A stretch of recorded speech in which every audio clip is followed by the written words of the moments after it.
everyone, welcome to 2021, and I'm so excited to be starting my weekly Clear the Clutter with Christine tips. And I've received all the feedback from you all, and that is why I decided to do these weekly answering of your questions. So I will be picking different areas that people have asked, and I will be going over simple, easy ways to get the areas organized so you can do it at home on your own. The first area I have picked, as you can tell, is the paper clutter in the home office or any area in your home. And we all struggle with it. You would think in this day and age there wouldn't even be paper clutter, but there is. You're not alone. So many people deal with it.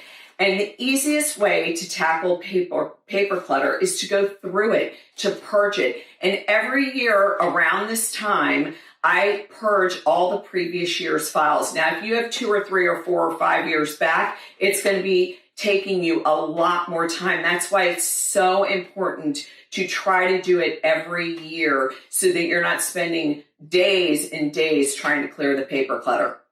I am not an accountant, so I only tell you what I feel as an organizer. I think old receipts, unless it's a warranty issue, which I like to keep the receipt in the box if you think you're going to take something back. Old phone bills from 5 years ago, 3 years ago.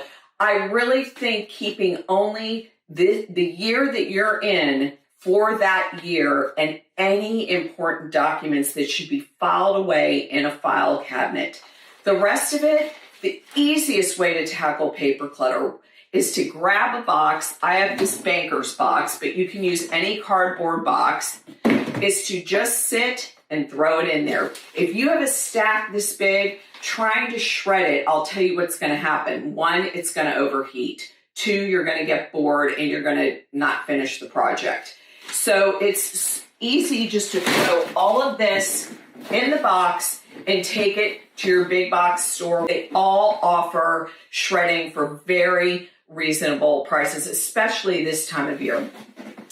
The second most important thing, you would think this is obvious, but believe it or not, I go into a lot of homes and they do not own a shredder. A shredder will keep your home free of paper clutter throughout the year. So this will keep you organized. Keep it near the mail, where the mail comes in. Keep it near your desk so you can just reach over and shred whatever you don't want. This is so important, not just for privacy, but also to keep the paper clutter at bay. So stay tuned for more weekly tips with Clear the Clutter with Christine.